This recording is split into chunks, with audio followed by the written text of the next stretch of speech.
But I will tell you that, and I don't know, I have no idea how I feel about Donald Trump. There's things I like about him and things I hate. Well, there's things I like and things I hate.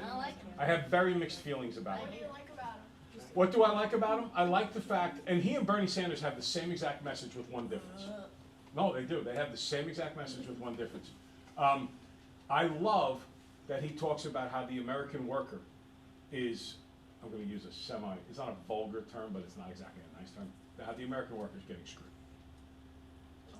That's exactly what's happening. And he talks about how all of the trade deals we have with foreign countries make it so that the American worker has a really hard time affording life in America these days. You see your parents every day. You see your parents when they get home from work. Are your parents tired? Yes. Do your parents talk about the fact that they're working harder and harder and harder and they have less and less and less? Yes. Most parents are that way all across our country. And that's why people are so upset. And in the realm of politics at this point in time, the people who are winning, be it Bernie Sanders, Donald Trump, or Ted Cruz, because those are the three most successful candidates so far, are all people who are considered outsiders. Bernie Sanders is considered an old man socialist nutjob. Donald Trump is considered a buffoon. And Ted Cruz is considered way too old-fashioned. But they're all considered to be outside of the norm in politics. So people are choosing people outside the norm because what Bernie Sanders and Donald Trump are saying is very, very simple. They are both saying you're getting screwed. And you're getting screwed because of your government. And Bernie Sanders says it's because the government has a flaw and it should be redistributing the wealth through socialism. And Donald Trump says there's no flaw, these guys are just incompetent. And they're horrible, and they're taking care of themselves, they're not taking care of you. But they're saying pretty much the same idea in terms of everybody suffering. So it's a very interesting political cycle, and we will see what happens. Yes? What about Jeb Bush? Well, see, people hate Bush in the same way that they hate Clinton. Because we had 12 years of Bush presidencies in this country. And we had 8 years of Clinton presidencies in this country. That's 20 recent years based on those two families. And people are looking at the dinner table and they're sitting down at night and they're saying, what did it get me? I'm worse off than I used to be. So I don't want these people anymore. We've given them a try. We gave them the opportunity and they messed it up. So we don't want any part of it. Now, there were some, listen, I don't like the Clintons at all, but there are some really good things that Bill Clinton did, and I'm a conservative, but I think anybody with any integrity has to admit that. And there may have been a couple of things that Bush did, I can't really follow them, but the bottom line is that people are fed up. They don't want it anymore. All right, so let's go to y equals here, and this to me is a really easy lesson and pretty cool, and it's all done on your calculator. So what is the equation that they have in to do it? Y equals negative 16x squared plus what? Plus what? 144. 144. Okay, so Plus I go to y equals.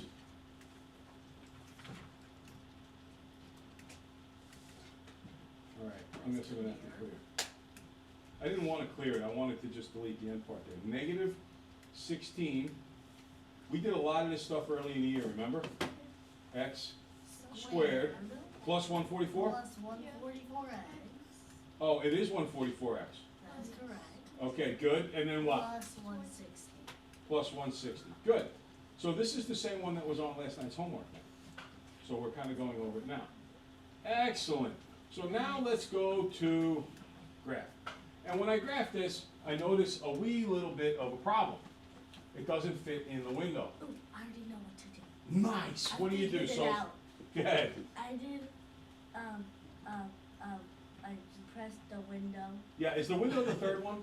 No, it's the second. Second, okay. And the x-min, I like an x-min of -1. You could put 0 there. How come I don't want all the other negatives? Oh, I did negative. See, but here's the thing. You could. It's not wrong to do it. But this is representing what, Alex? Height. That's the y. What is the time? Is it possible to have negative time? No. So I go to -1 because I don't want to go to 0 because that puts the axis right on the edge. So I go to -1, so it's almost on the edge. And then the x max of 10. Now I happen to know in this one that it works out to be 10, so I'm going to go to 12, just so I have a little bit more room. And then the y minimum, I like a y minimum of -1 for the same thing. Are we worried about when this ball is under the ground? No, so I don't need to be negative anything, and I only do -1, so I move that axis up a little bit. And then as far as the y max goes, I'm gonna put in 480. 500. All right, What's that? I That's do about know- a point. I do know that 480, I believe, is the max, or it's somewhere around it, but I like to be a little above the max, so Oh. I could see it better. Well, Now I hit graph. whatever. There you go. There is my graph. Now, Oh, that's prettier. to be fair, I only care when the ball goes from here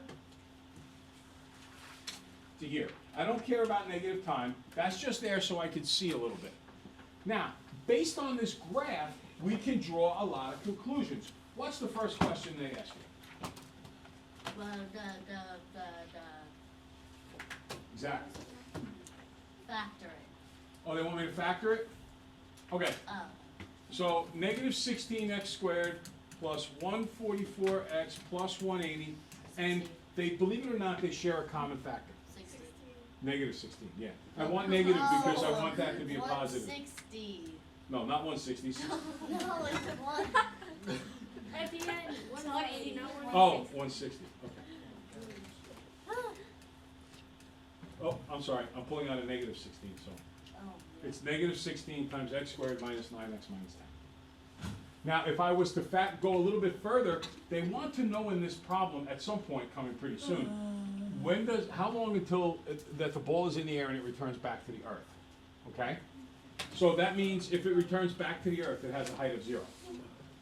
So I get -16 times x minus 10 times x plus 1 equals 0. Maybe it's the guy on the left. Maybe it's the guy in the middle. Maybe it's the guy on the right. Does -16 ever equal 0? No. So I reject it. I tried it. It didn't work. I dump it. Add 10 to both sides. X equals 10. Subtract 1 from both sides. X equals -1. Now, what does X represent in this problem? The time. The time. So I'm going to reject this one too, because it is not possible to have negative time, at least in the sense of throwing a ball. There are some neat applications of physics where that might be possible, and that was when I really started getting headaches in physics class and had to work really hard or I would have failed. Actually, I dropped the course. Now, now I go to x equals 10. Okay, and I changed from a physics double major to a physics minor. That was the moment in time that I did that, because a minor is much easier. And I took such difficult classes as physics for humanists. So, all right. Now, I realize that at time 10 seconds, it hits the ground. Here's the chart of the ball being thrown. And exactly what time do you think that is? 10 seconds. So I could look on the graph and go 1, 2, 3, 4, 5, 6, 7, 8, 9, 10. Or I can solve it algebraically, and I can come out with 10. I can also use the table to look at this. Now, I need to erase that work I just did. So I'm going to go to table, second table, and I am going to scroll through this. I have to be careful. If I hit it too fast in a row, it keeps going. Until I hit a height of 0. See how the heights are going down here? There's a height of 0. So with the height of 0, the time was 10 seconds. So I can algebraically solve, I can graphically look, or I can look in the table. All of those things work. Okay, what's the next question they ask?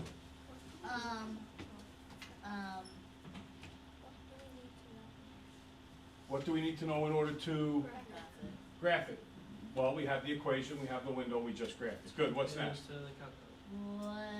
At what time does the ball hit the ground? 10 seconds. Next?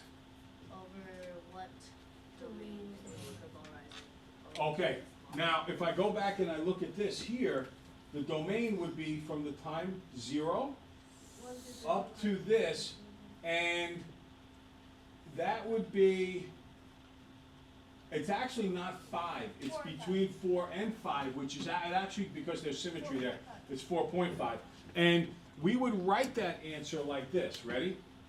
At time 0, the ball is not rising. It's perfectly still at 160 feet. So I would use a parenthesis, not a bracket. And at time 4.5, it's not rising, it actually hits the top and then what? For an instant in time it stays and then it heads back down again. Right. So from 0 to 4.5, or I could represent it, not over equal to. This way. I can express either bounded interval to say when it's increasing. What's the next question? What's the domain, or what domain is ball falling?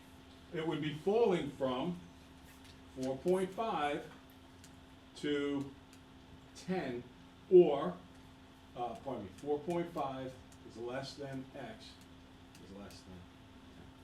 Sam, did you have a question? Is that supposed to be, the equals to? No equals to, because literally think about it. Before time starts, when you're sitting there, is the ball moving yet? So at time 0, it's not moving yet. At time 0.000000001, then it is moving. But at time 0, it's not. So it can't be equal to. All right, what's the next question? What is the maximum height the ball reaches?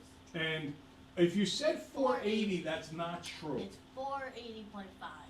Is it 480.5? I don't know. It's a little bigger because, look, 490. what happens is 480 or time 4 time 5, it's in the middle. What you need to do is take 4.5 and plug it into this equation. So let's do, everybody do that and come up with the exact value. Negative 16 times 4.5 squared plus 144 times 4.5 plus, what was that, 160? We're putting in 4.5.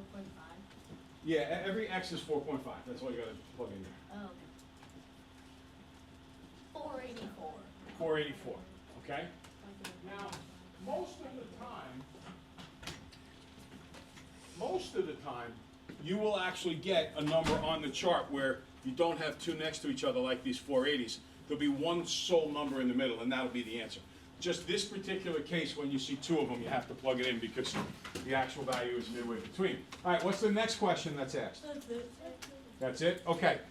What today's lesson was all about was simply taking a quadratic equation, putting it into the calculator, graphing it, and then saying to yourself, okay, what are some observations here? What are the things we're with? Okay? All right. So, you can get started on your homework or chill or hang. Yes, now you can go. I don't break.